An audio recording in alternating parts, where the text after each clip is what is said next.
Om punya tebakan. Kalau kamu bisa jawab, ini mobil buat kamu. Wah, apa nih? Surat Anbiya ayat 30 dikatakan, apakah orang-orang kafir tidak mengetahui bahwa langit dan bumi, keduanya dahulu menyatu.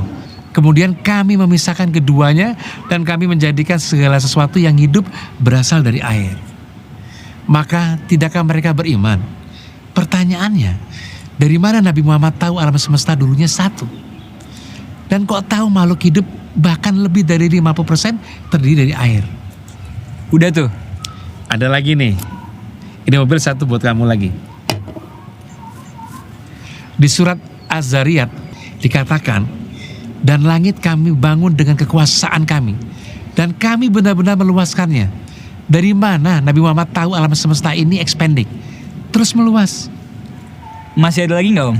Kalau semua ini dibilang dari kitab terdahulu, sok atuh mana kitabnya? Ini ATM buat kamu. Kok bisa? Al-Quran sebut air berasal dari luar bumi, dan di ayat lain menjelaskan ilmu hidrologi air hujan yang baru dijelaskan Bernard Palissy abad 16. Udah Om. Nih rumah seisi-isinya.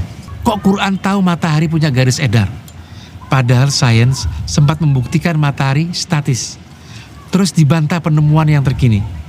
Kok Islam bisa jelasin ilmu embriologi, tahap-tahap perkembangan janin sesuai sama penemuan ilmiah saat ini? Padahal mikroskop aja baru ada abad ke-16. Om, aku minta duit jajan aja deh. Oke, yuk kita bantu ponakan yang tidak mau menjawab karena tidak tega melihat omnya jatuh miskin. Mari kita mulai dengan pertanyaan. Dari mana Nabi Muhammad tahu bahwa alam semesta dulunya satu? Jauh sebelum Muhammad menjadi nabi, bahkan jauh sebelum Muhammad lahir, orang-orang sudah punya teori bahwa alam semesta dulunya satu. Pertama, chaos dalam puisi Hesiodos berjudul Theogony yang ditulis oleh orang Yunani pada abad ke-8 sebelum Masehi, hampir 1500 tahun sebelum Muhammad. Kedua, Brahmanda dalam Veda dan Upanishad yang ditulis oleh orang Hindu sebelum abad ke-5 sebelum Masehi. Taiji dalam ajaran Taoisme dari Tiongkok yang ditulis pada abad ke-4 sebelum Masehi. Keempat, air primordial dalam Enuma Elish yang ditulis orang Mesopotamia pada abad ke-11 sebelum Masehi. Jadi, dari mana Muhammad tahu bahwa alam semesta dulunya satu? Katanya Muhammad itu buta huruf, baca tulisan saja tidak bisa. Maka kemungkinan besar dia tahu dari kata orang yang dengar dari orang lain dan dari orang lain lagi, dan seterusnya. Pertanyaan kedua, kok Muhammad tahu makhluk hidup terdiri lebih dari 50% air? Jawabannya sederhana, Muhammad tidak tahu. Tidak ada catatan dalam Al-Quran maupun hadis yang menyebut bahwa makhluk hidup terdiri lebih dari 50% air. Jadi, Om sedang berkhayal. Bagaimana mungkin Muhammad mengerti konsep 50% sedangkan baca tulis saja tidak bisa? Tentang pernyataan bahwa segala sesuatu yang hidup berasal dari air, itu pun bukan ide baru. Sama seperti gagasan alam semesta yang dulunya satu sudah muncul jauh sebelum Muhammad lahir. Enuma Elish dari Mesopotamia, Rig Veda dari Hindu, dan filsuf Yunani seperti Thales dari Miletus, semua sudah mengatakan bahwa air adalah asal-usul kehidupan. Selanjutnya, dari mana Muhammad tahu alam semesta ini mengembang? Kalau semua ini dibilang berasal dari kitab terdahulu, sok atuh mana kitabnya? Mari kita bahas pelan-pelan. Orang pertama yang membuktikan secara ilmiah bahwa alam semesta mengembang adalah Edwin Hubble pada tahun 1929. Setelah itu, seorang Yahudi bernama Maurice Bucaille mempopulerkan ide mencocokkan ilmu pengetahuan modern dengan kitab suci. Dialah yang menafsir ulang ayat dalam surat Al-Zariyat ayat 47, mengartikan kata lamusiun sebagai meluaskan dalam arti mengembangkan, supaya terlihat cocok dengan teori Hubble. Kemudian pendapat orang Yahudi ini disalin oleh Harun Yahya, lalu dipopulerkan oleh Zakir Naik. Padahal sebelum Edwin Hubble, tidak ada satupun ulama muslim klasik yang mengatakan bahwa alam semesta mengembang. Tafsir-tafsir kuno seperti karya Ibnu Katsir, Al-Razi, Al-Baghawi, bahkan Al-Jahiz tidak pernah memahami ayat itu sebagai ekspansi alam semesta. Mereka mengartikan meluaskan sebagai memberi rahmat, rezeki, atau kemurahan, sebagaimana makna serupa di surat Al-Baqarah ayat 245. yang berkata bahwa Allah melapangkan rezeki bagi siapa yang Dia kehendaki. Kata melapangkan di ayat itu menggunakan kata yang sama dengan meluaskan di surat Al-Zariyat ayat 47. Jadi makna yang dipahami Muslim sebelum abad ke-20, sebelum Edwin Hubble, adalah bahwa Allah memberi kemurahan kepada langit, bukan bahwa langit mengembang secara fisik. Jadi apakah Muhammad tahu bahwa alam semesta ini expanding? Tentu tidak. Al-Quran mengklaim dirinya sebagai kitab yang memberi keterangan yang jelas dalam bahasa Arab. Kalau memang Al-Quran mau menjelaskan bahwa alam semesta itu mengembang, maka Al-Quran gagal memberi penjelasan yang jelas. Karena 1200 tahun kemudian baru Edwin Hubble, seorang Kristen yang menjelaskannya secara ilmiah, dan baru orang Yahudi yang berusaha menyesuaikannya dengan Al-Quran. Barulah Muslim ikut-ikutan mencocokkannya. Lagi pula, dalam bahasa Arab, untuk menyatakan ekspansi atau pengembangan seperti yang dimaksud Hubble, orang Arab memakai kata seperti tamada'ada, tawasa'a, atau ausa'a. Tapi Al-Quran tidak menggunakan kata yang tepat untuk menjelaskan konsep ekspansi ruang. Artinya, kalau Al-Quran memang berniat menjelaskan bahwa alam semesta mengembang, dia memilih kata yang salah. Itu sebabnya tidak ada seorang Muslim pun yang punya ide tentang ekspansi alam semesta sebelum ilmu pengetahuan modern menjelaskannya. Kalau mau cocokologi seperti itu, tentu banyak juga teks-teks yang lebih tua dari Al-Quran. Contohnya, Yesaya pasal 42 ayat 5. Beginilah firman Tuhan yang menciptakan langit dan membentangkannya. Kata membentangkan di sini artinya sama dengan memperluas atau melapangkan. Hanya saja dalam terjemahan Indonesia tidak menggunakan kata yang identik. Dalam Enuma Elish tertulis bahwa cakrawala itu dibentangkan atau direntangkan. Dalam ajaran Hindu, konsep Brahmanda menggambarkan bahwa alam semesta dulu berbentuk telur, lalu mengembang. Ini tertulis di banyak bagian Rig Veda. Jadi apa yang tertulis di Al-Quran abad ke-7 hanyalah pengulangan dari sumber-sumber sebelumnya dan baru dicocokkan dengan teori Hubble di abad ke-20. Lanjut, ada klaim bahwa Al-Quran menyebut air berasal dari luar bumi. Tidak ada satupun ayat dalam Al-Quran yang menyatakan air berasal dari luar bumi. Yang ada hanyalah ayat yang mengatakan air turun dari langit. Semua orang juga tahu air hujan turun dari langit. Kalau mau cocokologi bahwa langit yang dimaksud itu luar angkasa, ya silakan saja, tapi itu cuma akrobat tafsir. Saya rasa tidak perlu mengutip teks-teks kuno yang mengatakan air turun dari langit, karena semua orang juga sudah tahu hal itu sejak ribuan tahun lalu.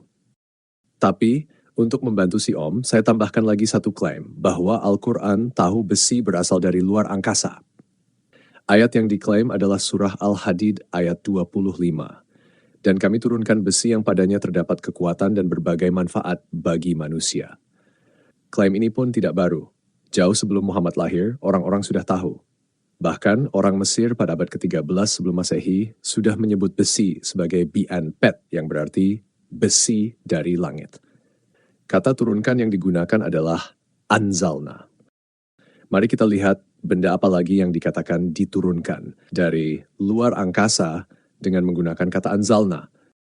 Surah Al-Ma'idah ayat 110-115 menyebut makanan untuk pengikut Nabi Isa.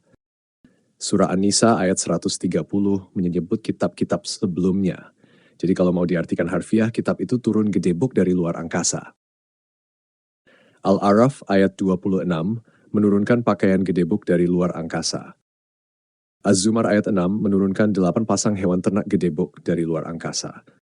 Menurut tafsir klasik seperti Ibnu Katsir dan At-Tabari, yang dimaksud 8 pasang hewan ternak adalah unta, sapi, kambing, domba jantan, dan betina. Apakah ada Muslim yang mau klaim unta, sapi, kambing, dan domba adalah alien yang turun gedebuk dari langit? Ayo dong, saya sudah kasih ide nih. Mumpung sekarang belum ada bukti unta, sapi, kambing, dan domba adalah alien yang turun gedebuk dari langit. Takut ditertawakan kah? Dan lucunya, banyak material yang memang berasal dari luar angkasa tetapi tidak disebutkan di dalam Al-Quran. Contohnya, nikel, kobalt, iridium, platinum, dan masih banyak lagi. Kenapa tidak disebut dalam Al-Quran? Karena Muhammad tidak tahu. Orang-orang di Arab pada abad ke-7 tidak tahu. Yang mereka tahu malah kitab dan kambing yang turun gedebuk dari luar angkasa. Lanjut ke ayat lain yang katanya menjelaskan ilmu hidrologi air hujan yang sebenarnya baru dijelaskan oleh Bernard Palissy pada abad ke-16. Nah, apa sih yang dijelaskan Bernard Palissy pada abad ke-16? Siklus hidrologi, yaitu bagaimana air turun sebagai hujan, meresap ke tanah, mengalir di sungai, lalu menguap lagi. Benarkah Al-Quran menjelaskan ini? Tidak. Al-Quran cuma menyatakan bahwa air hujan turun, lalu tanah menjadi subur. Sepertinya saya tidak perlu mengutip buku sains hanya untuk menyatakan bahwa air hujan bikin tanah subur, kan? Lanjut. Kok bisa Quran tahu matahari punya garis edar? Padahal ilmu pengetahuan sempat menyatakan matahari statis, lalu dibantah oleh penemuan terkini. Pertanyaannya, benarkah garis edar matahari yang dimaksud Al-Quran adalah garis edar yang sama seperti penemuan ilmiah modern? Jawabannya, tidak. Mari kita lihat surah Al-Mulk ayat 5. Dan sungguh, kami telah menghiasi langit yang terdekat dengan bintang-bintang, dan kami jadikannya sebagai alat untuk melempar setan. Saya tidak mau berkomentar soal bintang dipakai buat melempar setan. Silakan kalian pikir sendiri. Apakah masuk akal bintang bisa digunakan untuk melempar setan? Yang perlu diperhatikan, menurut Al-Quran, bintang-bintang berada di langit yang paling dekat. Apakah ini sesuai dengan penemuan ilmiah modern? Tentu tidak. Bintang tidak berada di langit yang dekat. Jadi kosmologi yang dipahami dalam Al-Quran adalah kosmologi orang awam pada abad ke-7. Lalu, garis edar matahari apa yang dimaksud dalam Al-Quran? Cuma garis edar matahari terbit dan terbenam. Coba baca surah Al-Kahfi ayat 86. Hingga ketika Zulkarnain sampai di tempat terbenam matahari, dia melihatnya terbenam dalam mata air yang berlumpur hitam, dan dia mendapati di sana suatu kaum. Kami berkata, wahai Zulkarnain, engkau boleh menghukum atau berbuat kebaikan kepada mereka. Jadi peredaran matahari yang dimaksud dalam Al-Quran adalah bahwa matahari tenggelam di mata air berlumpur hitam. Apakah itu sesuai dengan penemuan ilmiah modern? Coba sebutkan satu penemuan ilmiah yang membenarkan bahwa matahari tenggelam di mata air yang berlumpur hitam. Kenapa tidak ada ulama atau ustadz yang dengan bangga berkata bahwa matahari tenggelam di lumpur itu sesuai dengan sains? Mereka sendiri malu kalau harus mengakui bahwa menurut Al-Quran, matahari tenggelam di mata air berlumpur hitam. Lanjut ke tahap-tahap perkembangan janin, yang katanya sesuai dengan ilmu embriologi modern. Padahal mikroskop saja baru ditemukan pada abad ke-16. Mari kita bahas satu persatu. Surah Al-Mu'minun ayat 14. Kemudian kami ubah nutfah menjadi alaqah, segumpal darah. Ini salah. Tidak ada tahap embriogenesis di mana janin berbentuk gumpalan darah. Embrio manusia tidak pernah berupa darah beku atau cairan darah. Lalu, kami ubah mudghah segumpal daging menjadi tulang, kemudian kami bungkus tulang dengan daging.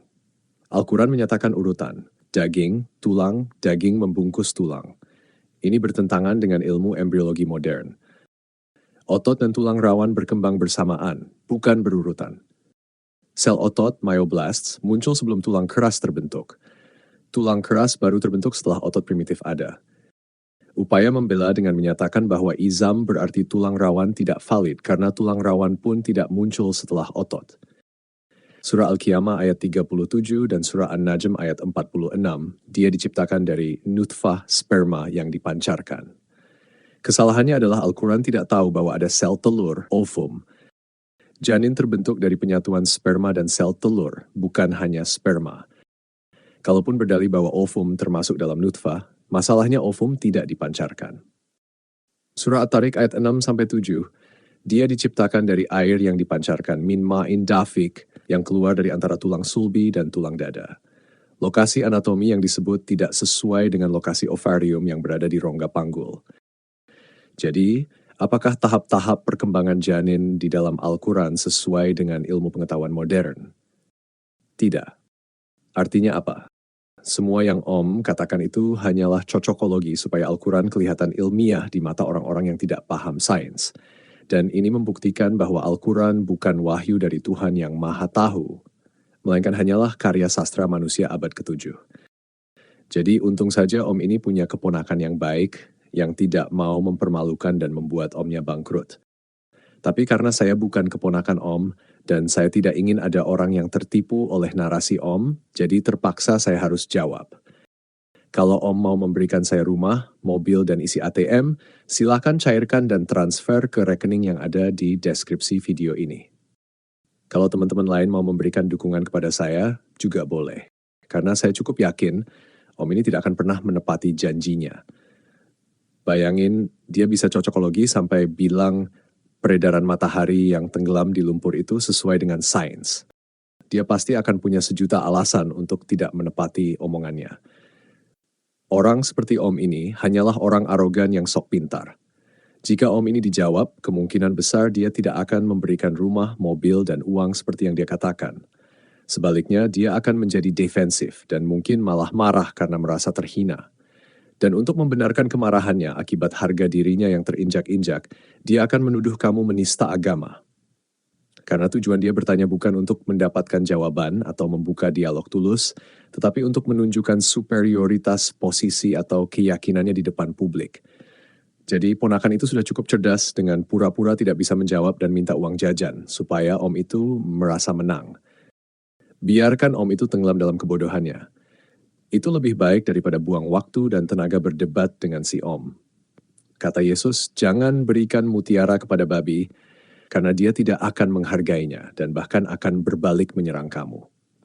Jadi, saya bikin video ini bukan untuk si Om yang senang di dalam kubangan kebodohan. Kita biarkan dia berbahagia di sana, bermain dengan kebohongannya sendiri. Bagi saya, yang penting adalah teman-teman semua yang menonton, supaya tidak tertipu dengan klaim-klaim bombastis seperti ini. Oleh karena itu, jika teman-teman merasa video ini berharga, teman-teman bisa mendukung channel ini melalui rekening yang ada di deskripsi video. Berapapun dukungan teman-teman, sangat bermanfaat bagi channel ini. Dan terus terang, channel ini masih bisa bertahan sampai sekarang karena masih ada teman-teman penonton yang mendukung. Kalau tidak ada teman-teman yang mendukung, mungkin sudah lama channel ini bubar. Oleh karena itu, pada kesempatan ini saya juga ingin menyampaikan terima kasih sebesar-besarnya kepada teman-teman yang sudah mendukung channel ini. Mohon maaf jika saya tidak bisa menampilkan atau menyebutkan nama karena alasan keamanan. Tetapi teman-teman perlu tahu bahwa dukungan yang selama ini teman-teman berikan sangat berarti bagi kami. Dan kami berdoa supaya Tuhan memberkati teman-teman semua, terutama yang sudah mendukung channel ini secara finansial. Terus dukung channel ini supaya channel ini bisa lebih berkembang lagi. Sekian video kali ini, Tuhan Yesus memberkati. Oh ya, satu lagi. Terus terang saya agak terusik sedikit dengan ponakan yang minta uang jajan ke Om ini. Apakah pemuda ganteng yang minta uang jajan ini beneran ponakan? Atau sebenarnya dia adalah, apa ya sebutannya? Toy boy, sugar baby boy, berondong premium? Bagaimana menurut teman-teman? Apakah pemuda ganteng yang minta uang jajan ini beneran ponakan? Atau ponakan dalam tanda kutip? Tulis jawaban teman-teman di kolom komentar video ini ya. Sampai jumpa di video yang akan datang. Walau burung beo yang tak sadar beku, bangga sampai mati, hafal tanpa ngerti. Matahari masuk lumpur, mani keluar dari sumbi. Embak ini anak angkat, babi haram babu halal. Halo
sulbi.